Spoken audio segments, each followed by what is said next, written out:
रिवाजाप्रमाणे लग्नानंतर आईचा गोंधळ घातला गेला. मंगल कार्याची धुंदळ सरली.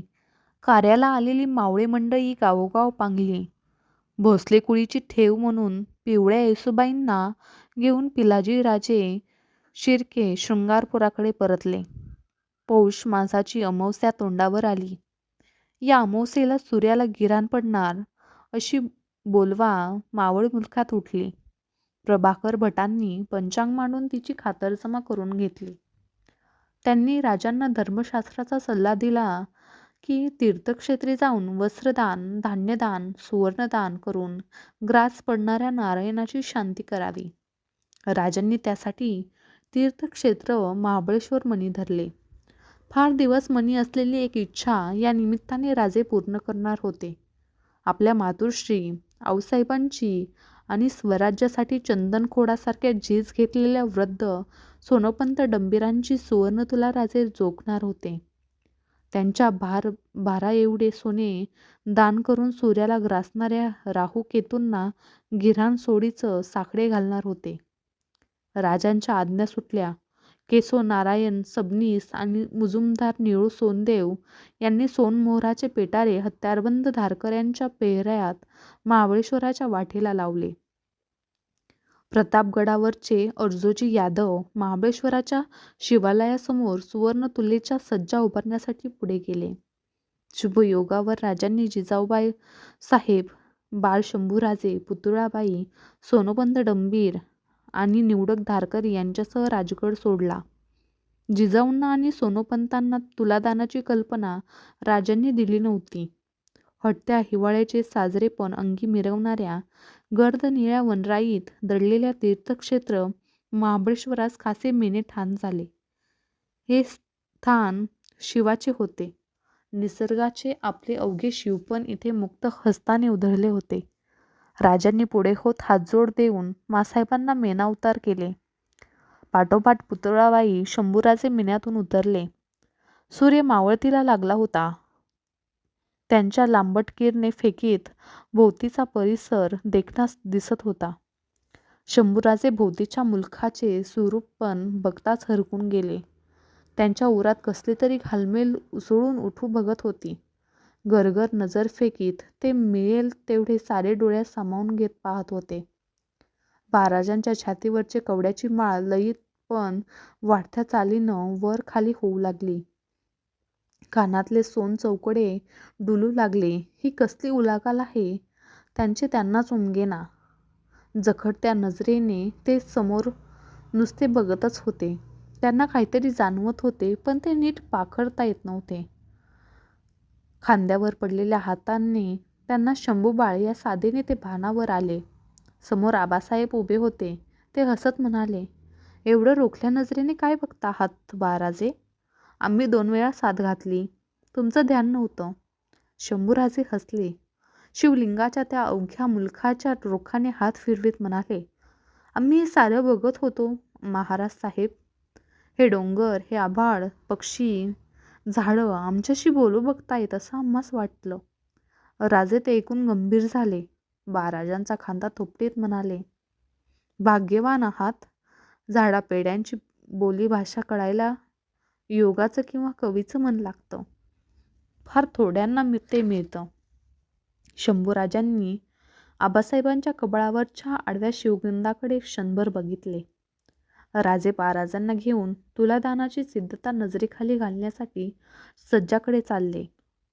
महाबळेश्वराचा पुराणा डोंगरमाथा आपली कैक सालांची समाधी बंगवून त्या दोघांचे डोळाभर दर्शन घेत होता.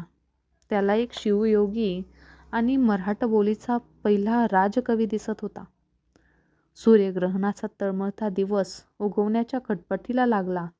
पहाट स्नान घेतलेले राजे, पुतळाबाई, मातोश्री आऊसाहेब, सोनोपंत डंबीर आणि बाळराजे यांच्यासह सुवर्ण तुलेसाठी सजलेल्या सज्जाजवळ आले. पहाट मुहूर्तावर उपाध्यांनी तुलेच्या अंगथोर रुपेरी पारड्यांची सविध पूजा बांधली. मंत्रघोष उठू लागले. जिजाबाईंच्या शिवचरणांना हात लावून राजे अदबीने म्हणाले, मासाहेब चलावं. तुलादानासाठी परड्यात बैठक घ्यावी. जिजाबाईंनी क्षणभर राजांच्या डोळ्यात पाहिले आणि त्या गैरवरल्या शब्दाने बोलून गेल्या. आमची तुला कशापायी जोखतात राजे? त्यांच्या सतेज पायावर जोडलेली नजर तशीच ठेवून राजे म्हणाले, साक्षात सूर्यनारायणास पडणारं साकडं खुलं करण्यासाठी आपली नाही तर कुणाची तुला आम्ही जोखावी? मासाहेब, आमची ही इच्छा आहे. चला व. राजांनी हात आधार देत जिजाबाईंना तुलेजवळ आणले. आऊसाहेबांनी पारड्यावर कुंकू हळदीची चिमट सोडली. जगदंबे, असे हलकेच पुटपुटत महासाहेबांनी रुपेरी पारड्यात आपले उजवे सोनपुतळ पाऊल ठेवले. पारडे सज्जाच्या परसबंदीला चिकटले. सदरेवर घ्यावी तशी बैठक महासाहेबांनी पारड्यात घेतली. मंत्रघोषांच्या गजरात तुलादानास प्रारंभ झाला. ओंजळीने राजे आपले आणि पुतळ्याबाई झळझळीत सोनमोहरारित्या पारड्यात सोडू लागले. थोरल्या मासाहेबांच्या पारड्यात बैठक घेतलेले आगळे रूप पाहून महाराजांना मनोमन वाटत होते, थोरल्या आऊसाहेब अशाच एका पारड्यात बसून राहाव्यात. छातीवरची कवड्यांची माळ ओळंबीत सोळीत झुकणारे आबासाहेब असेच मासाहेबांच्या जोडीने मोहरांच्या ओंजळी दुसऱ्या पारड्यात सोडीत राहावेत. भोवतीच्या पक्ष्यांचा चिवचिवाट आणि मंत्राचा पवित्र घोष असाच जागता राहावा. मोहरा सोडीत असलेले पारडे हळूहळू दबतीला लागले. मासाहेबांनी बैठक घेतलेले पारडे सज्जाच्या परसबंदी सोडून आस्ते चढतीला लागले. हे बघताना कृतार्थ झालेल्या राजांच्या डोळ्यातून आनंद अश्रू त्यांच्या दाढीवर केव्हाच उतरले होते. त्यांनाही ते कळले नव्हते.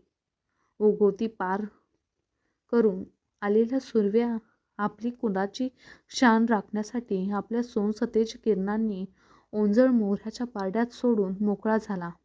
मातोश्री आऊसाहेबांची तुला सर्वार्थाने सिद्ध झाली. देहजीस सोसलेल्या सोनोपंत डंबिरांची ही सुवर्णतुला राजांनी नंतर जोखली. हातांनी हस्तस्पर्श केलेली जोखलेल्या तुलांच्या मोहरांची तपके दान म्हणून वाटली जात होती. हे दान स्वीकारून संतुष्ट झालेला लोकसमुदाय मुक्त कंठाने गरजत होता, दे दान सुटे घिराण, दे दान सुटे घिराण. तो संतोषल्या मनाचा घोष गजर कानावर घेत घेत राजे शंभूबाळ आणि उपाध्याय यांच्यासह कृष्णा नदीच्या काठावर आले. मस्तकीचा टोप आणि अंगचा जामा त्यांनी एका तबकात उतरून ठेवला. कृष्णामाईच्या पात्राची पूजा करून कमरेला मांडचोना असलेले उघडे सतेज राजे पात्रात उतरले. गळ्याच्या पाटी एवढ्या पाण्यात येताच त्यांनी आपले निमुळते डोळे मिटले. तो सूर्यवंशी पुरुष श्रेष्ठ ग्रास पडून लागलेल्या सूर्याला कृष्णेच्या नितळ पाण्याने भाव ओंजळीने अर्पू लागला. कृष्णा काठाला बसलेले शंभूराजे महाराजसाहेबांच्या सूर्यफुलासारख्या दिसणाऱ्या मस्तकाकडे एक नजर पाहत होते. तुलादानाचा विधी आटोपला. खासे मेने महाबळेश्वर सोडून उतरायला लागले. जिजाबाईंच्या मेन्यातच बाळराजे बसले होते. जिजाऊ कसल्या तरी विचारात हरवल्यागत दिसत होत्या. काही बोलत नव्हत्या. त्यांनी बोलते व्हावे म्हणून शंभूबाळाने त्यांना विचारले, थोरल्याऊ, आपण आमच्याशी काहीच कसं बोलत नाही? आमचं काही चुकलं नाही शंभूबाळ. राजांनी आमची तुला जोखली आणि तेव्हापासून आम्हास तुमच्या थोरल्या महाराजसाहेबांनी जोखलेल्या एका तुलेची सारखी याद येत आहे. जिजाबाई शहाजीराजांच्या आठवणीने कातर झाल्यागत बोलल्या. त्यांचे शांत लांबट डोळे हरवल्यासारखे झाले. कसली तुला मासाहेब? त्याला कैक साल गुदरली. तुमचे थोरले महाराज साहेब तेव्हा मोहिमेवर होते.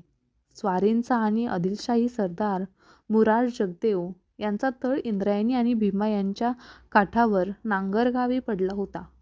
मुरार जगदेवास आपल्या बैठकीच्या हद्दीच्या बच्च्याची तुला करायची इच्छा झाली, पण एवढा थोर बच्चा जोखावा असा याची उकल मात्र काही केल्या त्यास होईना. मग बाळराजांचे कुतूहल वाढले. तुमच्या थोरल्या महाराजसाहेबांनी पोळो होऊन त्याला तोड सांगितली. हत्तीचा बच्चा इंद्रायणी आणि भीमा याच्या संगमातील डोहाच्या नावेत चढवण्यात आला. त्या वजनाने नाव जेवढी बुडेल तेवढ्या जागेवर खून करून घेतली.